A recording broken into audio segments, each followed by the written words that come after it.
quelques instants la 10e épreuve sur 13 du championnat du monde des conducteurs, le Grand Prix d'Italie, 41e du nom. Une ombre plane sur le circuit, une figure s'inscrit en filigrane sur cette course, celle de Jochen Rindt, qui, vous ne l'ignorez pas, s'est tué hier au cours de l'entraînement. Comment les choses se sont-elles passées? Il n'y avait que peu de témoins, un photographe a pris quelques clichés, mais cela ne suffit pas pour expliquer le drame. D'après le témoignage de Yulm qui suivait Jochen Rindt, la voiture aurait tangué avant que Rindt ne freine pour aborder le virage, pour aborder la Parabolica.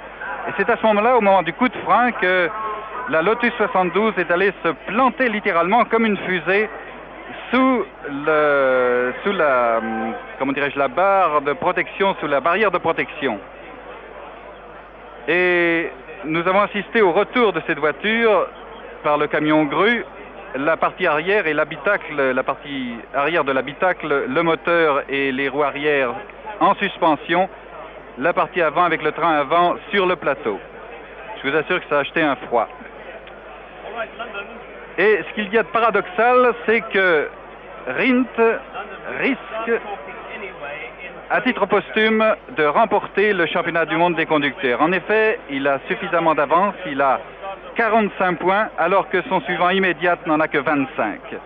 Vous savez que les points sont donnés dans les épreuves, dans les grands prix de la façon suivante. Les 6 premiers seuls marquent des points, 9 points au premier, 6 au second, 4, 3, 2, 1 au 3e, 4e, 5e et 6e de l'épreuve. Or, Rindt avait gagné à Monaco, il avait gagné à Zandvoort, il avait gagné à Clermont-Ferrand, il avait gagné à Brands Hatch et il avait gagné à Hockenheim. Il avait perdu à Selzweg en Autriche devant son public, car Rindt, bien que né allemand, était considéré comme un Autrichien. Il avait là-bas la popularité d'un Schranz, et ce n'est pas peu dire, croyez-moi. Eh bien, Rindt était certainement très mortifié de n'avoir pu gagner devant son public, et il ne voulait pas absolument remporter ce championnat des conducteurs au rabais. Il voulait prendre sa revanche. Il avait fait un temps moyen pour lui seulement au cours de la première journée d'essai vendredi, le 6e temps, et certainement qu'il a voulu se dépasser. Peut-être le coup de frein donné un peu trop tard, peut-être a-t-il voulu aller trop vite, peut-être malgré tout y avait-il quelque chose, on ne peut pas se prononcer, dans la suspension. Bref, Rindt n'est pas là, mais la course continue. 20 pilotes au départ, donc 20 pilotes au départ qui ont été sélectionnés d'après les temps réalisés aux essais. Je vous précise que toute l'équipe Lotus, en hommage à Rindt, s'est abstenue. C'est-à-dire que John Miles, Emerson Fittipaldi et surtout Graham Hill ne sont pas là. Graham Hill, d'ailleurs, est dans la cabine de nos confrères de la BBC. Il va suivre la course sur le petit écran. Nanni Galli et Bonnier sur les McLaren ont été éliminés, ainsi que Moser sur Bellazzi Ford. La grille de départ se présente de la façon suivante. Rodriguez, que vous apercevez à droite, et X au premier rang. Stewart et Regazzoni au 2e rang. Oliver et Giunti au 3e rang. Brabham et Sipers au 4e. Sauber et Yulm au 5e. Deadamish et Surtees au 6e rang. Beltoise et Peterson au 7e. Guetin et Pescarolo au 8e. Amon et Stoblen au 9e rang.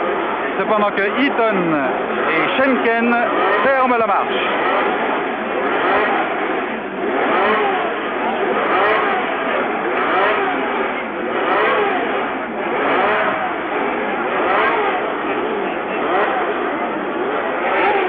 Les moteurs se sont mis en route. Tout le monde est prêt sensiblement. Il y a donc au point de vue marque 5 March Ford, 3 Ferrari, 3 BRM, 3 McLaren, 2 Brabham Ford, 2 Matra Simca 120, une Surtees Ford et une de Tommaso Ford. Tout le monde est en place, c'est parti.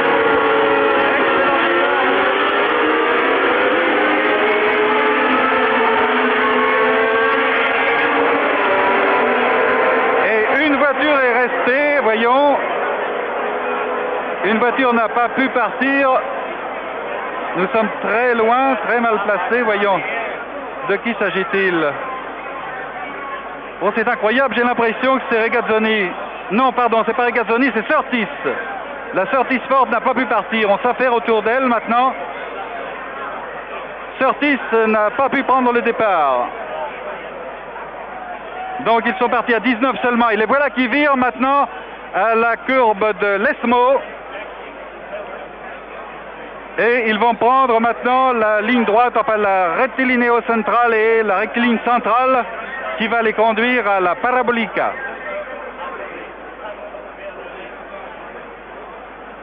Voilà, peloton groupé, étiré, comme on dirait en cyclisme, qui est en tête ici, alors qu'il passe actuellement dans la ligne opposée. Vous voyez les voitures passer d'un bord à l'autre, c'est que la protection offerte par la voiture de devant est vraiment extraordinaire. Il faut se mettre dans le sillage, se faire aspirer littéralement par la voiture qui précède. Alors la voiture qui précède ne tient pas tellement à aspirer. Alors en tête, Jack Hicks.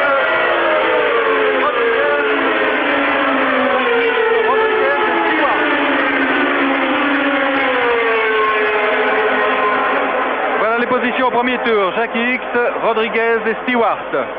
Pas de concurrent attardé. Sauf le pauvre Stewart. Sauf le pauvre Surtees, pardon, qui n'a toujours pas démarré, qui est toujours là-bas, qui vient de perdre un tour, un bon tour maintenant. La même mésaventure est arrivée à Brabham à plusieurs reprises. Toujours Jack Hicks en tête, qui cherche à prendre le large. Il ne veut pas perdre la course pour les autres, Jack Hicks. J'aime bien vous dire que les 200 000 Italiens qui sont là, Italiens et Suisses aussi, beaucoup sont venus pour Regazzoni. Tout le Tessin est venu pour le coureur suisse Claire Regazzoni. Je veux vous dire que les Italiens sont venus ici pour assister à une victoire de Ferrari. Et c'est bien dans les possibilités d'ailleurs de Ferrari. Vous voyez comme on cherche l'abri derrière la voiture. Cet abri d'ailleurs est optimum, paraît-il, à 30 mètres. Toujours X qui cargole en tête, devant, je pense, Rodriguez.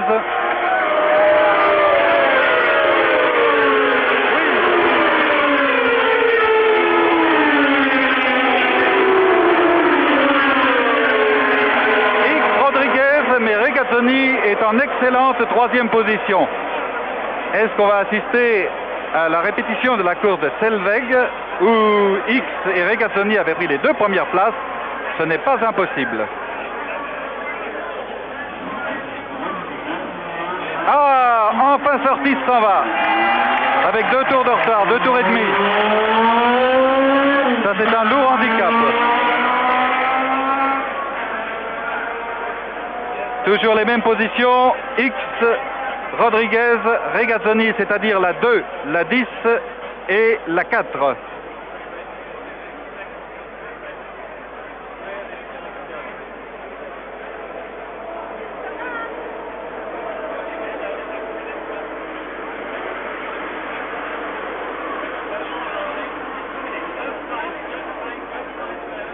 Vous voyez ces voitures qui s'extraient de façon à ne pas faire, pas entraîner une autre dans leur sillage. La course d'équipe joue bien entendu. Individuellement, elle joue aussi.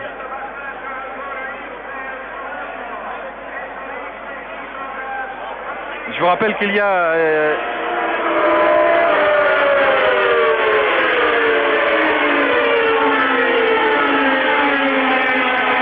Alors, troisième passage.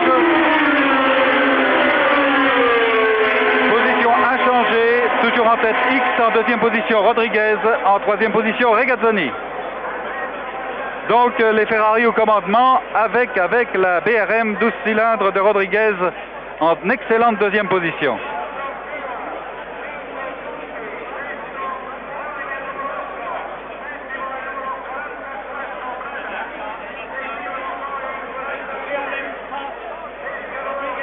Ah, Rodriguez est passé en tête, semble-t-il. Mais oui, la BRM est passée en tête.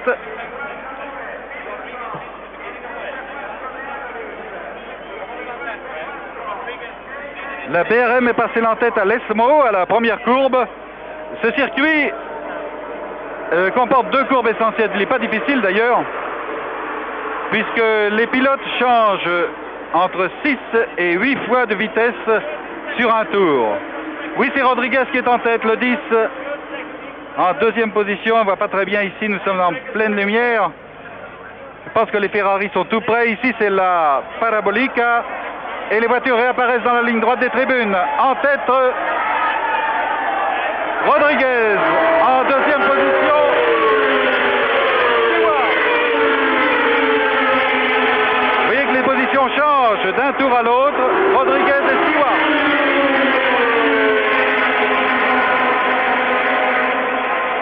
La première Ferrari, celle de X, occupant la 4e place, si j'ai bien compté. Voilà ce panneau qui devrait nous indiquer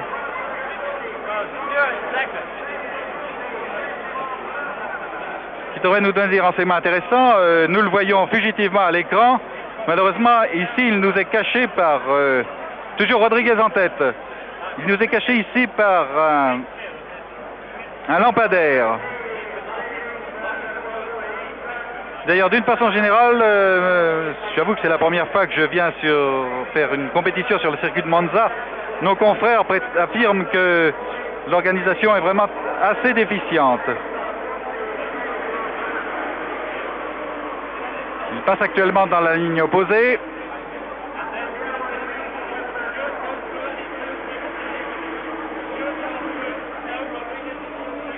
En deuxième position, 3e et 4e les Ferrari, vous avez les vues Regazzoni et X. Au fond, c'est la bonne tactique d'ailleurs de se laisser aspirer. Bien. En tête, Stewart. En tête, Stewart devant Rodriguez et les 2 Ferrari. La dernière du peloton étant la McLaren de De Adamisch.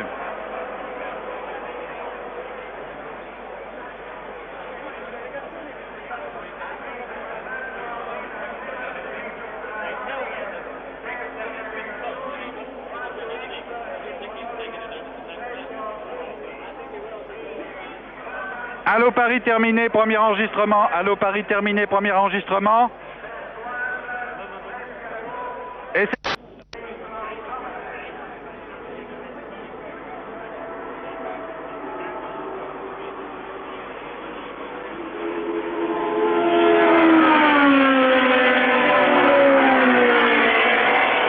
51e tour.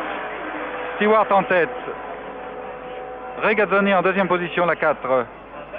Beltoise ou Hulme en 3e position. Stomlen très certainement en 5e position. Vous voyez, on joue au petit train là.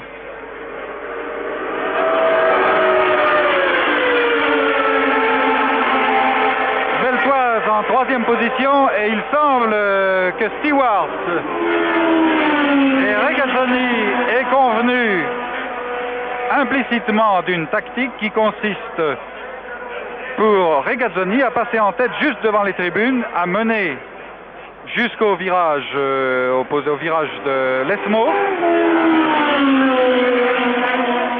Et dans la rettilineo centrale, c'est-à-dire dans la ligne droite opposée à celle des tribunes, eh bien c'est Stewart qui repasse en tête cette fois.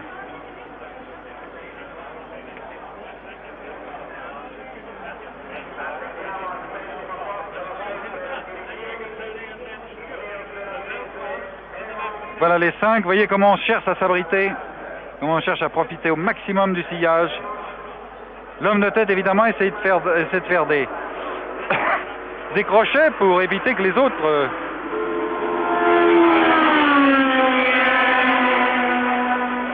Vous voyez là, on se met volontiers en peloton. La 4 toujours en tête, Stewart, Beltoise, Hulme et Stomlen.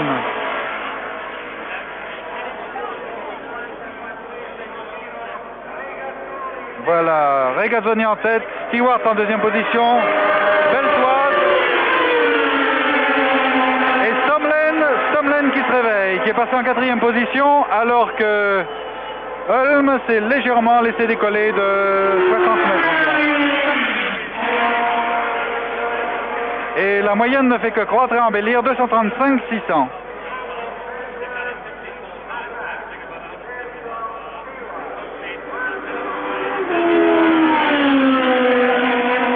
Qui vient de passer devant nous.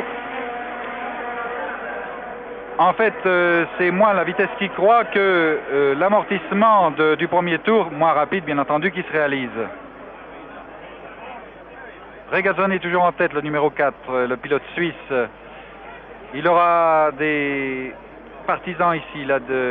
Il a vraiment un public, non seulement le public italien qui applaudit, disons surtout, la voiture rouge, la Ferrari, mais il a son public du Tessin qui est venu, paraît-il, très nombreux aujourd'hui à Milan, c'est tout près.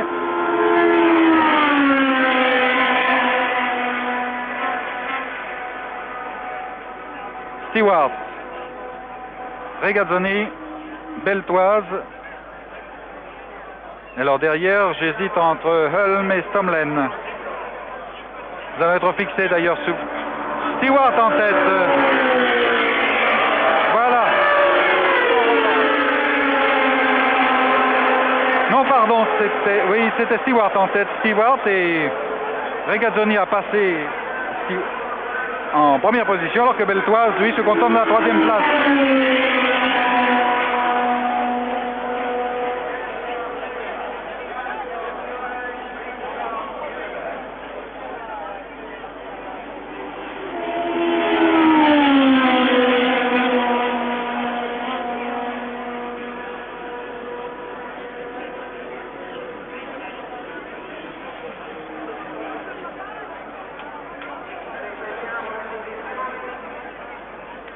Ah, c'est une course à l'élimination. Quand la cassure s'est faite, ils étaient 8.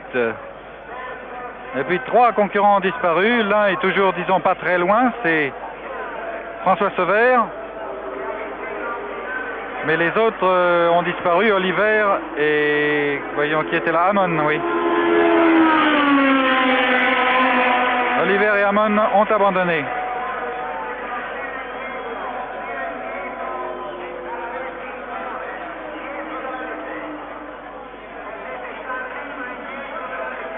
Ah, cette fois, c'est Regazzoni qui a l'air de vouloir s'enfuir. Il a 100 mètres d'avance sur Stewart. 100 mètres d'avance sur Stewart, qui lui-même précède Beltoise, qui lui-même précède Stomlen. Holm ferme la marche.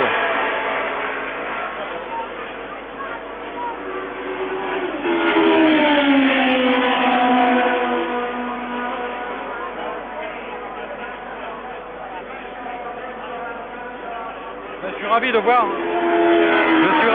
qu'il y a des grilles sur le tableau, car on voit quelques chiffres, on voit les chiffres terminaux, on voit la moyenne et le nombre de tours. Il faudrait plastiquer ce poteau avec 2, 4, 6 lampions dessus. Vraiment, il nous gêne beaucoup. Mais il paraît que l'an prochain, on sera ailleurs. Enfin, du moins, Stéphane Collaro, que je remplace ici, bénéficiera peut-être des nouvelles installations qui, paraît-il, seront beaucoup mieux. Des cabines un peu étanches au bruit.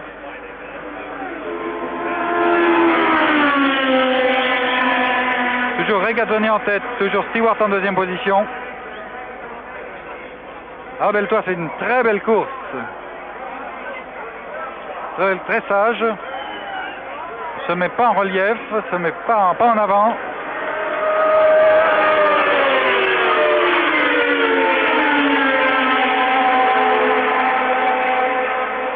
Eh bien, position a changé. Regazzoni, Stewart, Beltoise, Hulme et Stomlen. Stomlen ayant rétrogradé à la dernière place.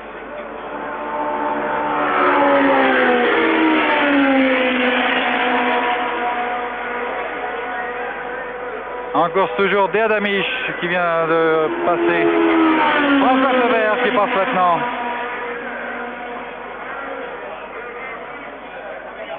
Le 57e tour va être bouclé sur 68. Vous voyez qu'on est à très peu de la fin. 11 tours.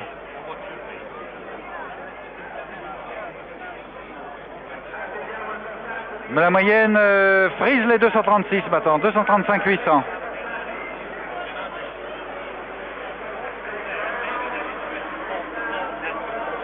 Ah, voyons les passages alors que ils vont aborder là la Parabolica.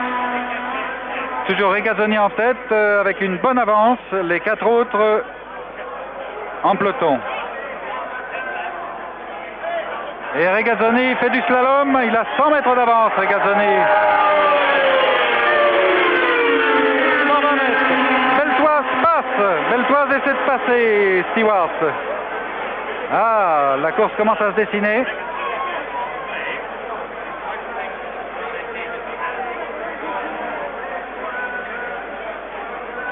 Claire Regazzoni, qui est un garçon qui s'était signalé en France il n'y a pas très longtemps en prenant la première place du Grand Prix de Formule 2 au Castellet.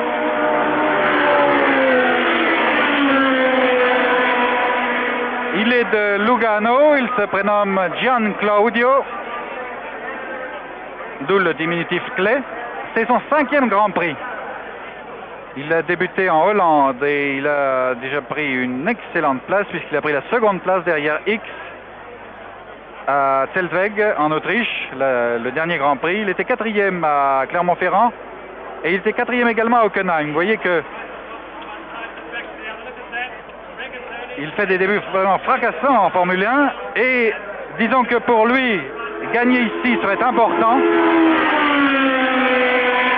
Disons plutôt gagner aujourd'hui serait important car Claire Regazzoni a fêté hier ses 31 ans.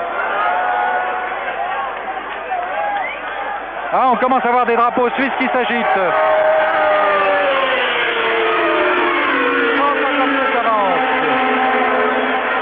150 mètres d'avance sur Stewart et Beltoise qui essayait de le passer.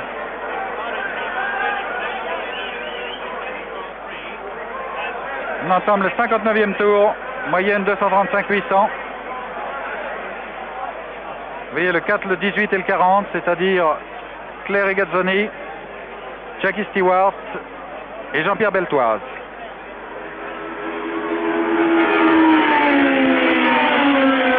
Jackie Stewart qui n'est pas à négliger non plus, il a été champion du monde en 65 sur BRM. C'est toujours le champion du monde en titre puisqu'il l'a été l'an dernier sur une Matra Ford. Il marche pas mal cette année, bien que sa marche ne soit pas, disons, la meilleure voiture du lot. Il a été 3e en Afrique du Sud, il a été 1er en Espagne.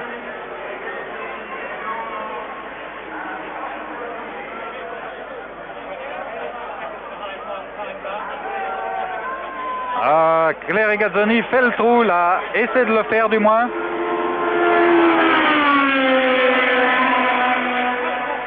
Voilà le dernier virage avant la ligne d'arrivée.